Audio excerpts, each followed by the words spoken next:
आणि आताची सर्वात मोठी बातमी यवतमाळमधून शिंदे गटाचे मंत्री उदय सामंत यांच्या ताफ्यावर दगडफेक झालेली आहे। यवतमाळच्या राळेगावमध्ये उपमुख्यमंत्री फडणवीस यांच्या सभेदरम्यान हा सगळा प्रकार घडलाय। एका अज्ञाताने उदय सामंतांच्या ताफ्यावर दगड भिरकावलेला आहे। यवतमाळमधील ही घटना आहे, आपण बघतोय दृश्यामधून।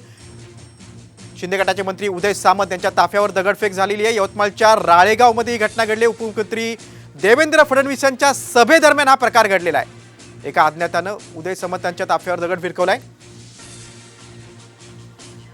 आपण अधिक माहिती घेऊया। आमचे प्रतिनिधी संजय राठोड आपल्या सोबत आहेत। संजय, ज्यांनी दगडफेक केलेली आहे त्याला ताब्यात घेतलेलं आहे का आणि काय नक्की प्रकार घडला?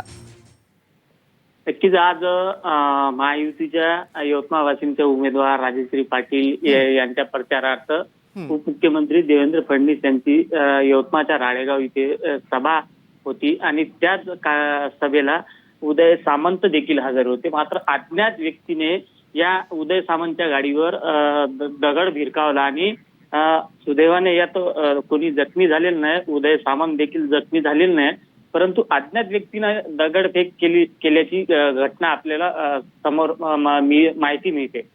या दरम्यान पोलिसांनी अद्याप कोणाला अटक केलेली नाही, मात्र पोलीस यांचा शोध घेत आहेत।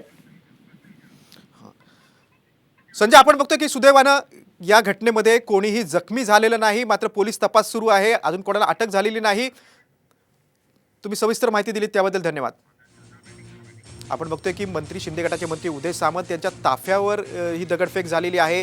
एका अज्ञात व्यक्तीने दगडफेक केली, कोणी जखमी झाले नाही। मात्र राळेगावमधील ही घटना आहे। यवतमाळ जिल्ह्यातील उपमुख्यमंत्री देवेंद्र फडणवीसांची सभा होती आणि या सभेदरम्यान ही घटना घडलेली आहे। उदय सामंत यांच्या गाड्यांचा सगळा ताफा जात असतानाच एका अज्ञाताने हा दगड भिरकावलेला आहे गाड्यांवर, ताफ्यांवर।